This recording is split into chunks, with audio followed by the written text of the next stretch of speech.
Otep à tous, bien-aimés frères et sœurs, lorsque j'ai pour la première fois indexé l'imam Dicko comme étant un cheval de Troie des Occidentaux, comme étant un homme qui parle pour les Occidentaux, au profit des Occidentaux, pour protéger les intérêts des Occidentaux, pour perpétrer l'ingérence occidentale, la domination et le chaos maîtrisé en Afrique, et notamment au Mali, il y a des gens qui se sont permis de m'insulter, de me critiquer, de ceci, de cela.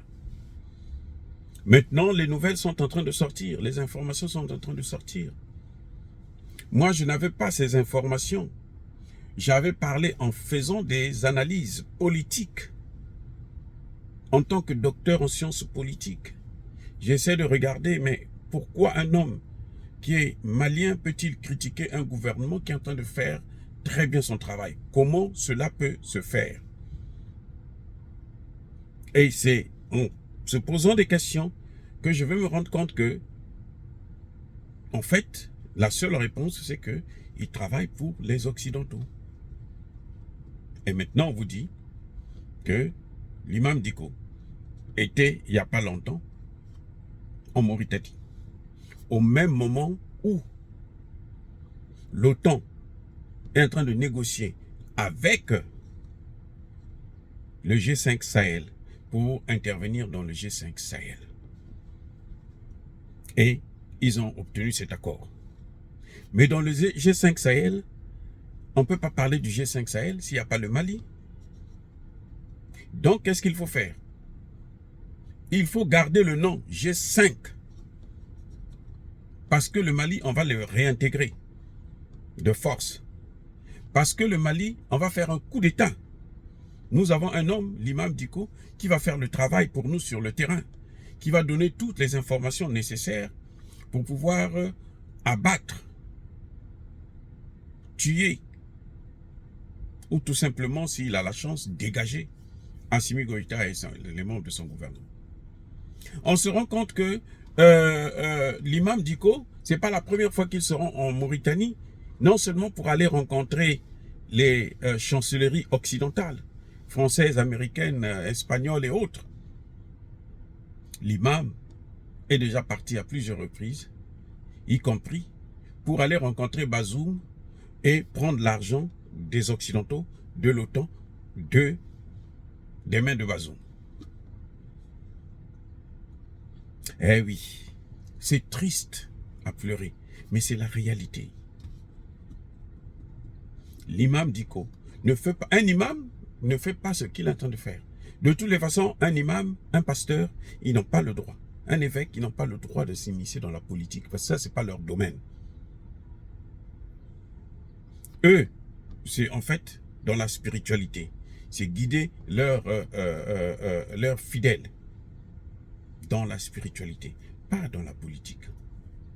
Lorsque vous voyez un imam, un pasteur, un évêque, vous parlez de la politique, s'investir dans la politique, s'ingérer dans les problèmes politiques, sachez-le que s'il n'a pas envie de faire la politique lui-même directement, c'est qu'il est en train de travailler pour quelqu'un, et notamment pour les puissances occidentales, qui doivent l'encourager, parce que ce serait un moyen pour eux d'infiltrer nos gouvernements et de commencer à les déstabiliser. Je disais dans ma dernière vidéo que le Burkina Faso doit, je dis bien doit, c'est une obligation pour le Burkina Faso de sortir de ce fameux G5 Sahel moins le Mali. Vous savez pourquoi? Parce que les Occidentaux ont un principe simple. Lorsque on n'arrive pas à dominer un pays, on fait tout pour qu'il y ait le chaos total dans ce pays, pour que ce pays puisse être ingouvernable. Et notamment en Afrique, ils l'ont déjà fait, ils l'ont prouvé en Somalie.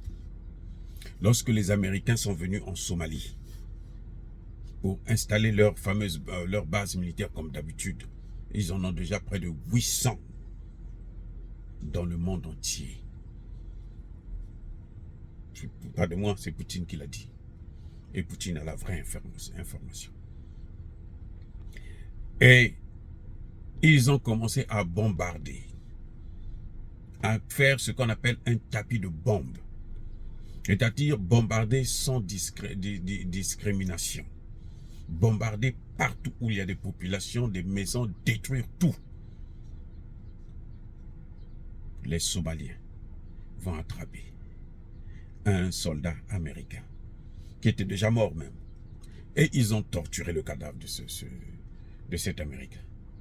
Les Américains ont été frustrés quand ils ont vu ces images et ils ont quitté. Bill Clinton à l'époque demande de quitter la Somalie. Mais il met d'abord le feu, l'incendie, jusqu'aujourd'hui.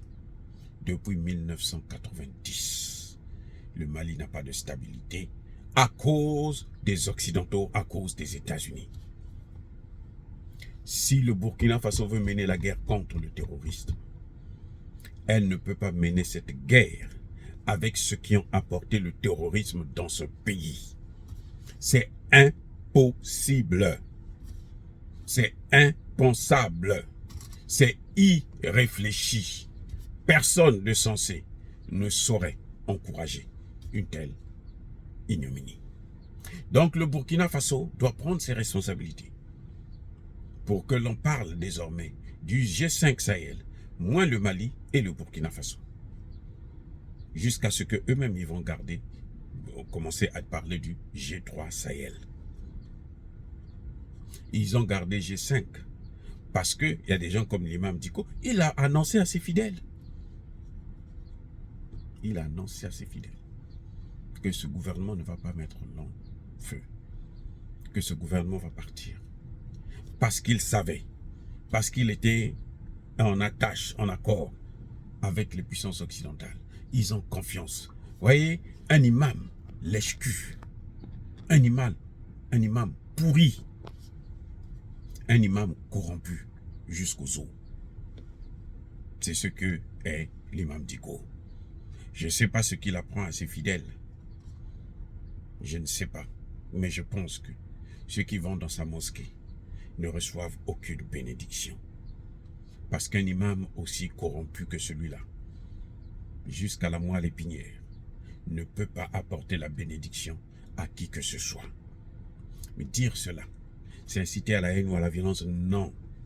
Il faut dénoncer de tels comportements qui ont mené l'Afrique dans le chaos dans lequel nous sommes, qui ont amené l'Afrique dans cette situation difficile dans laquelle nous sommes jusqu'aujourd'hui. Ce chaos, ce genre d'hommes politiques, d'hommes spirituels, de ce que eux ils appellent par abus de langage, hommes de Dieu, comme si nous on n'était pas les hommes de Dieu. Ceux-là, il ne faut pas les suivre, il faut les dénoncer. Oh, bien-aimés frères et sœurs, soyez bénis, abondamment bénis, par le Dieu des Kémites. Mais que tous ceux qui persécutent le continent africain, tous ceux qui le pillent et le déstabilisent, qu'ils soient noirs, blancs, chinois, arabes, indiens, qui qu'ils soient maudits, punis, foudroyés, neutralisés, effacés, écrasés par ce Dieu des Kémites et par nos ancêtres angélisés. Vive l'Afrique éternelle. J'ai dit et j'assume.